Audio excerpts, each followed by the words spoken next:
L'AfD avait raison. L'Iran menace l'Europe d'attaque. Martz a rendu l'Allemagne sans défense.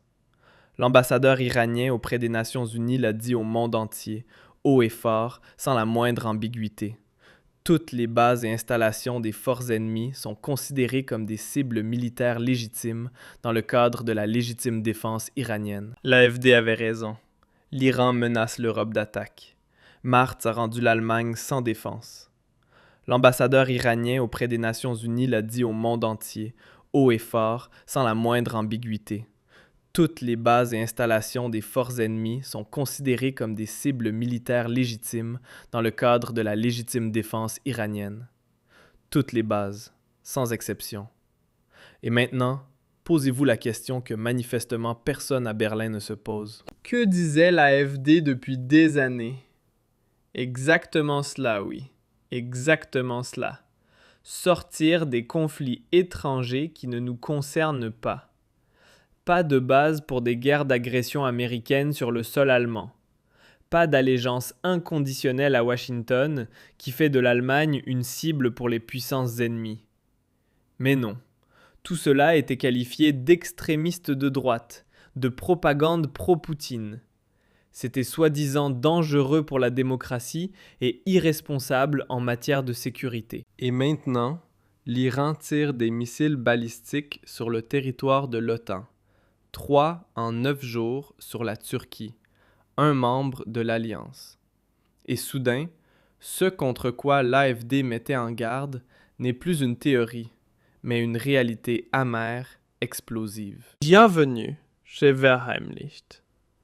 Depuis le 28 février 2026, les États-Unis et Israël mènent une guerre ouverte, déclarée, contre l'Iran. Plus de 200 cibles militaires en 24 heures. Des attaques à la torpille contre des navires de la marine iranienne. 84 marins tués. Des assassinats ciblés de scientifiques nucléaires iraniens. Des bombardements lors d'une manifestation publique à Téhéran où une civile a perdu la vie. Voilà la réalité de cette guerre.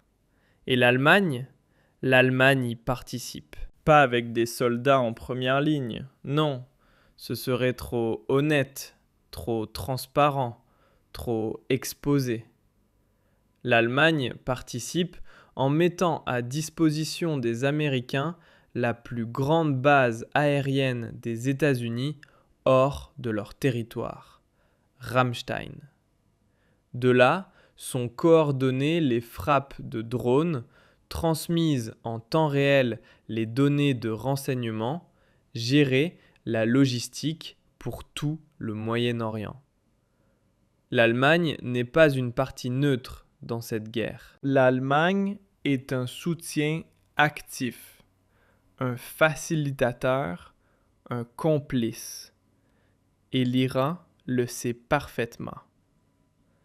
Mais Martz fait comme si tout cela n'était pas un problème.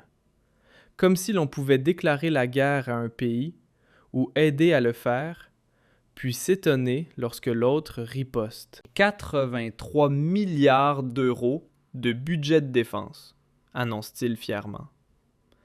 L'armée conventionnelle la plus puissante d'Europe, répète-t-il à chaque occasion. Des dépenses militaires portées à 3,5% du PIB d'ici 2029, promet-il. Sur le papier, cela sonne magnifiquement. Dans les brochures glacées, dans les présentations PowerPoint à la conférence de sécurité de Munich. Mais dans la réalité, celle où des missiles iraniens survolent le territoire de l'OTAN et où des drones frappent des bases européennes, l'image est tout autre. Dans cette réalité, l'Allemagne ne dispose que d'une seule batterie de défense antimissile Arrow 3, une seule, depuis décembre 2025. Pour un pays de 357 000 km² et de 84 millions d'habitants. À titre de comparaison, Israël, plus petit que le Land de Brandebourg, possède un système de défense à 3 niveaux, avec Iron Dome, David Sling et Arrow. Et malgré cela, des missiles iraniens passent encore. Mais l'Allemagne, elle, n'a besoin que d'une seule batterie, bien sûr, Ça suffira certainement. La Turquie, d'ailleurs, est plus avancée, bien plus avancée. Après le premier missile iranien début mars, Ankara a immédiatement déployé des systèmes patriotes dans la région frontalière. Après le deuxième, la protestation diplomatique a été renforcée. Après le troisième, aujourd'hui, la Turquie discute de mesures de défense supplémentaires et a exigé que l'Iran cesse immédiatement ses provocations. La Turquie agit, la Turquie réagit, la Turquie protège sa population. Et l'Allemagne? L'Allemagne planifie, l'Allemagne discute, l'Allemagne commande des systèmes d'armement qui seront livrés dans 3 à 5 ans. 3 à 5 ans. Si demain l'Iran envoie un drone longue portée sur Ramstein, et il en a la capacité, comme l'a montré l'attaque contre la base britannique à Chypre, que pourra faire cette unique batterie Arrow 3? Rien du tout. Mais au moins, nous pourrons dire « Nous avions une batterie, nous avons essayé. Nous étions prêts sur le papier. » Le nouveau guide suprême de l'Iran, Mojtaba Khamenei, fils de l'ayatollah tué par une frappe aérienne américano-israélienne, a juré dans son premier discours public d'ouvrir de nouveaux fronts. Il a annoncé que chaque attaque serait vengée. Il a déclaré que le détroit d'Ormuz resterait bloqué tant que les bombardements continueraient. C'est un homme qui a perdu son père à cause d'une bombe américaine. Un homme qui n'a plus rien à perdre. Et Martz pense qu'une lettre diplomatique du ministère des Affaires étrangères suffira à l'arrêter. La naïveté à Berlin n'est plus supportable. Elle n'a plus rien de drôle. Elle est dangereuse, mortellement dangereuse. Petite parenthèse, notre portée est limitée. Si vous trouvez ce sujet important, soutenez la vidéo avec un like ou un commentaire. Alice Weidel l'a parfaitement résumé cette semaine au Bundestag, et on ne le répétera jamais assez. Merz a entraîné l'Allemagne dans une guerre sans consulter le peuple allemand et sans préparer le pays. Et elle a raison. Point final. Sans discussion. Merz s'est tenu à la Maison-Blanche, aux côtés de Trump, à exprimer sa solidarité avec Israël, à qualifier les attaques contre l'Iran de légitime défense de nos partenaires, a déclaré que ce n'était pas le moment de faire la leçon à nos alliés, oubliant totalement que cette solidarité inconditionnelle a un prix. Un prix que ne paie pas Merz, ni son cabinet, ni les députés du Bundestag, mais les gens ordinaires. Ceux qui vivent près de Ramstein, de Büchel, de Spangdahlem, les familles, les enfants, les retraités, ceux qui partent travailler le matin et rentrent chez eux le soir, et qui deviennent désormais des cibles potentielles de représailles iraniennes. Et maintenant vient la partie qui fait vraiment mal, mais qui doit être dite, parce que personne d'autre ne l'a dit. La Bundeswehr, cette prétendue armée conventionnelle la plus puissante d'Europe, cette machine à 83 milliards d'euros, n'a même pas assez de munitions.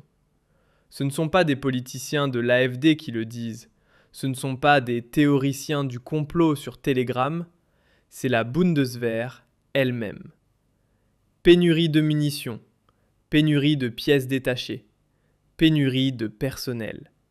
Les 20 nouveaux Eurofighters n'arriveront pas avant 2028 au plus tôt. Les 3000 blindés Boxer nécessitent des années de production. Les systèmes patriotes sont désespérément obsolètes et ne sont plus entretenus qu'à contre-cœur par l'industrie. Et l'Arrow 3, la seule, l'unique, pourra peut-être intercepter quelques missiles, peut-être, dans des conditions idéales de test. Ce n'est pas un scénario catastrophe, c'est la situation actuelle. Une base britannique à Chypre a été frappée par un drone iranien. Cela s'est produit. Un soldat français a été tué en Irak par une attaque de drone d'une milice pro-iranienne. Cela s'est produit. 3 missiles balistiques iraniens ont été interceptés au-dessus du territoire turc. Cela s'est produit aujourd'hui. Des débris sont tombés sur des zones résidentielles à Gaziantep et Hatay. Cela s'est aussi produit. La guerre est arrivée en Europe. Pas en théorie, pas en simulation, mais en réalité. Et que fait le gouvernement de Marthe? Il commande des systèmes d'armement pour après-demain. Il planifie l'armée la plus puissante d'Europe pour 2029. Il parle d'extension du système Arrow 3 qui coûteront des milliards supplémentaires et nécessiteront encore des années. C'est à peu près aussi utile que de commencer, en pleine inondation, à commander des sacs de sable. Pas à les remplir, à les commander. Puis à débattre de la couleur qu'ils devraient avoir. L'AfD avait proposé une autre approche. Une approche simple, logique, compréhensible. Sortir de l'escalade. Ne pas participer à des guerres qui ne sont pas les nôtres. Adopter une neutralité diplomatique. Protéger sa propre population au lieu de se lancer dans des aventures à l'étranger. Investir dans la défense nationale plutôt que d'envoyer des milliards en Ukraine qui ne reviendront jamais. Pour cela, l'AfD a été ridiculisée, insultée, accusée de trahison envers la patrie. Mais qui trahit qui au fond? Celui qui dit « protégeons d'abord nos propres citoyens » ou celui qui dit « nous devons soutenir nos alliés pendant que notre propre population reste sans protection, exposée à ciel ouvert ». 83 milliards d'euros de budget de défense. Et l'Allemagne n'est même pas capable de se protéger contre un seul drone. Où va cet argent? Dans des contrats de conseil? Dans des documents de planification? Dans des conférences sur le tournant historique? Le tournant est là, les amis. Il est à notre porte. Seulement, Merz ne l'a pas vu venir. Ou alors il l'a vu venir et n'a rien fait, ce qui serait, honnêtement, encore pire. Petite interruption. Tu sais qui se prépare activement aux crises en ce moment? Le gouvernement, les banques, les grandes entreprises, tout le monde, sauf les citoyens ordinaires.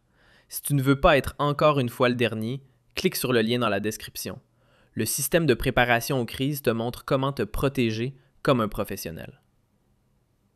L'Iran menace l'Europe. Des missiles frappent le territoire de l'OTAN. Des drones touchent des bases européennes. Et la réponse de l'Allemagne, c'est une seule batterie et un plan pour 2029. Mais ne t'inquiète pas, Martz a un plan. Il a toujours un plan. Le problème, c'est que personne ne connaît ce plan. Pas même lui. À la place, il répète des slogans. L'OTAN nous protège. L'Allemagne est en sécurité. Nous restons fermement aux côtés de nos alliés. Ce ne sont pas des stratégies, ce sont des platitudes. Des phrases qu'on prononce quand on n'a rien à dire. Des discours pour le dimanche, pas pour un monde où des missiles volent et où des drones frappent des bases militaires. L'AfD avait raison, une fois de plus. Et si cette guerre continue de s'intensifier, si le prochain drone ne vise pas Chypre, mais Ramstein ou Büchel, alors chacun dans ce pays se posera la question: pourquoi personne